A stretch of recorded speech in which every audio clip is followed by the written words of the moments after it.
Ever faced a neighbor who tried to control your life?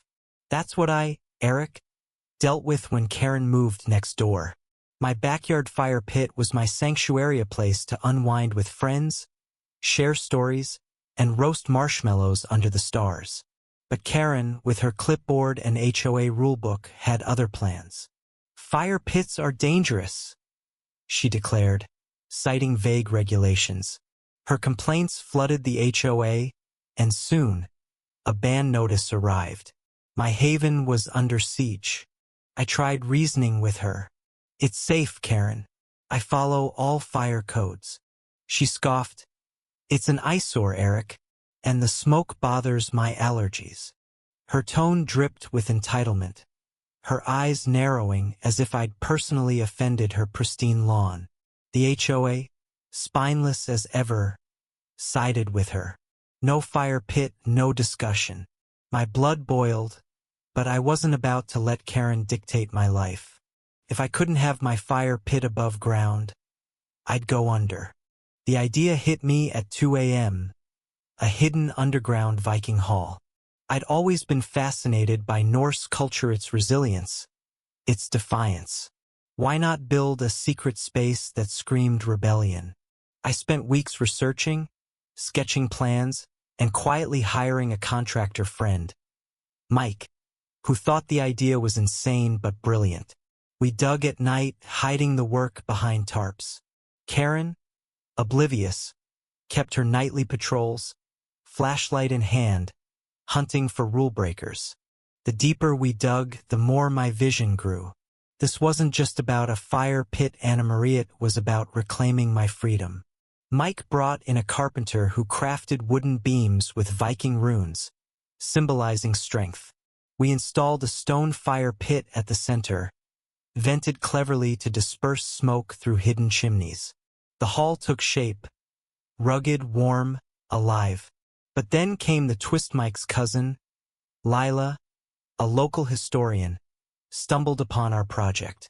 She was thrilled, revealing that my land sat on an old Viking trade route.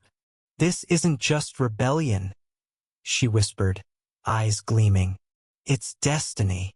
Her words fueled me, and she even donated authentic Norse artifacts to decorate the hall. Karen's crusade intensified. She caught wind of construction noise and stormed over, demanding to inspect my yard. You're up to something, Eric, she shrieked, her voice echoing through the neighborhood. I played dumb, showing her my now empty backyard. The fire pit was gone, dismantled to throw her off. She left, smug, thinking she'd won. Little did she know, beneath her feet, my Viking hall was nearly complete. The grand opening was electric. I invited friends, and we descended into the hall via a hidden trapdoor. The fire roared, casting shadows on the rune-covered walls. Laughter filled the air as we toasted to freedom. But Karen, ever vigilant, noticed the faint smoke from the hidden vents. She called the fire department, claiming I was burning down the neighborhood. The chief arrived, amused, and asked to see the source. I led him to the trapdoor, heart pounding. This was it exposure or triumph.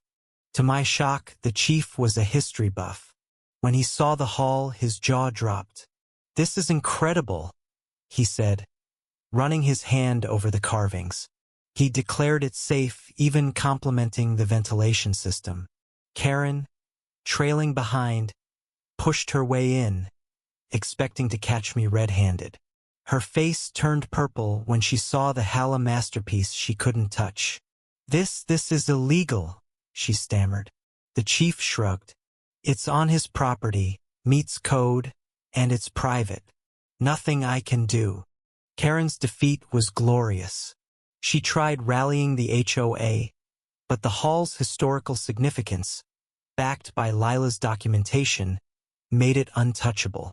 Neighbors, once annoyed by her tyranny, started visiting the hall, drawn by its allure. Karen's complaints became background noise, her influence crumbling. She moved away months later, unable to handle her loss of control. In the end, my Viking hall became more than a rebellion, it was a symbol of standing your ground. I still host gatherings there, the fire pit blazing brighter than ever. So what do you think? Was I right to defy Karen's rules? Or did I go too far? Share your thoughts, I am all ears.